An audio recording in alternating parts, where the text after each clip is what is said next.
আসসালামু আলাইকুম। ২ ম্যাচ টেস্টের জন্য কিন্তু পাকিস্তান সফর, যেহেতু পাকিস্তান বাংলাদেশে আসতেছে ২টা ম্যাচ টেস্টের জন্য অলরেডি কিন্তু স্কোয়াড ঘোষণা করছে। ফার্স্ট টাইম টেস্টের জন্য কিন্তু কিছু চমক বাংলাদেশের স্কোয়াডে আছে।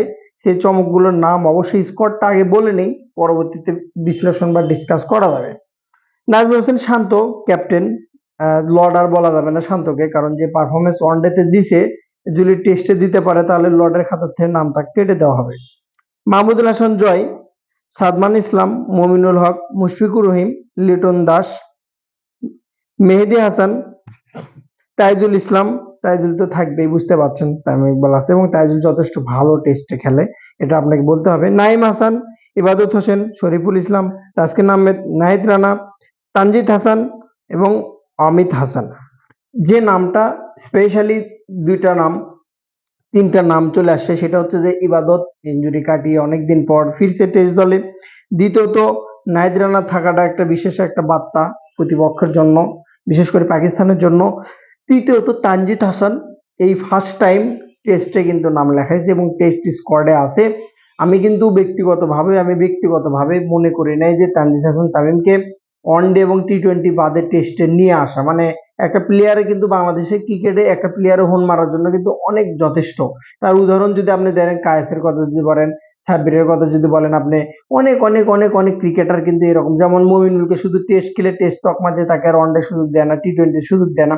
তো এরকম হোন মারা বহুত প্লেয়ার খাইছে। জানি না তানজিদ তামিমকে তারা কি বুঝে কিভাবে নিয়ে আসতেছে। ভালো দিক এইটাই যে টেস্টে খুব দ্রুত রান তোলার জন্য তানজিদের মতো ব্যাটার অবশ্যই প্রয়োজন, এটা বাংলাদেশের জন্য ভালো দিক। আমি মনে করি ডেভিড ওয়ার্নার দীর্ঘদিন টেস্ট খেলেছে এবং ৩০০ plus scorer, highest score ৩৩০ plus এরকম আছে তার। তো সেও কিন্তু কম আক্রমণাত্মক ব্যাটার না। প্রত্যেকটা ব্যাটারকে তার নিজেকে যে যে অবস্থান থেকে যে যে ফরম্যাট আছে সে জায়গায় নিজেকে প্রমাণ করা। সো তানজিদ হাসান তামিম, আমি ব্যক্তিগতভাবে এটা একান্তই পার্সোনাল, চাই না যে সে টেস্টে আসুক এত তাড়াতাড়ি, আরো পরে আসুক। আমি চাচ্ছিলাম টি-টোয়েন্টি বা ওয়ানডে বিশ্বকাপটা পরে তাকে টেস্টে নিয়ে আসুক। যদি লাভের চেয়ে যদি ক্ষতিটা বেশি হয়ে যায় ভয়টা পাচ্ছিলাম। তারপরে তানজিদ তামিমকে তারা টেস্টে নিয়েছে, যোগ ভালো করুক, বেস্ট অফ লাক, শুভকামনা থাকবে। স্পেশালি যে নামটা নিয়ে আলোচনা হচ্ছে সেটা হচ্ছে অমিত নিয়ে আলোচনা হচ্ছে। অমিত কে? অমিত কোথা থেকে আসলো?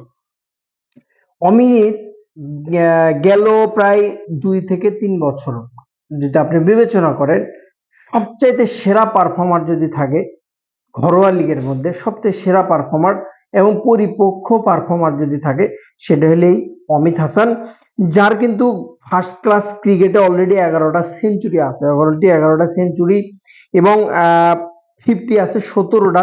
হাই স্কোর কিন্তু তার কিন্তু অলরেডি 213 রান, তার সর্বোচ্চ score, high score 213।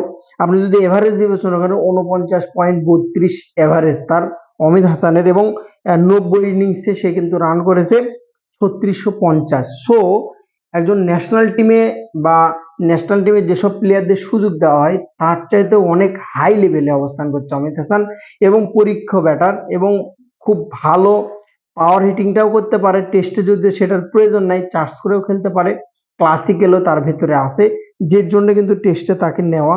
Amit Hasan সত্যিকার অর্থেই ঘরোয়া লিগে যদি আপনি বিবেচনা করেন, আবার বাংলাদেশের ঘরোয়া লিগের যে মান, তাতে করে ধরেন আপনার ওই 9 নম্বরের বলার যায় কিন্তু সেঞ্চুরি মারে। সো সেই মানের সাথে ন্যাশনাল ক্রিকেটের বিবেচনা করাটাও খারাপ।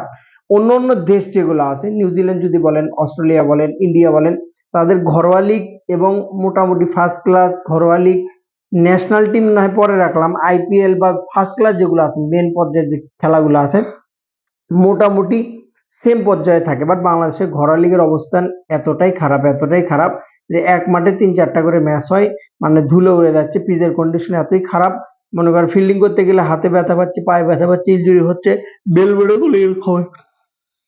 তো সর্বোপরি যে এটা যে ঘরোয়া লিগের যে রান, যে ঘরোয়া লিগের এভারেজ, এটা বিবেচনা করলে আপনি যদি দেখেন তাহলে এনামুল হক বিজয় লিজেন্ড পর্যায়ে চলে যেত, সে বিবেচনাটাও করা যাবে না। তবে পোলাটার মধ্যে যেটুকু খেলা আছে ছেলেটার ভেতর, যে ভালো টেকনিক আছে, তার খেলার ধরনটা ভালো, টেকনিক্যালি অনেকটা স্ট্রং, মেন্টালি স্ট্রং, না হলে এতগুলো রান ঘরোয়া লিগে করতে পারতো না। সো অবশ্যই শুভকামনা অমিত হাসানের জন্য। অমিত হাসান ন্যাশনাল টিমে ভালো কিছু করুক এবং প্রথমবারের মতো জাতীয় দলে যেহেতু ডাক পেয়েছে, যেহেতু পাকিস্তানের মতো দলের বিপক্ষে, অবশ্যই সে ভালো কিছু করুক, এটাই আমি সবসময়ের জন্য আশা করবো। Best of luck, specially Tanzid তামিমের জন্য বেস্ট অফ লাক।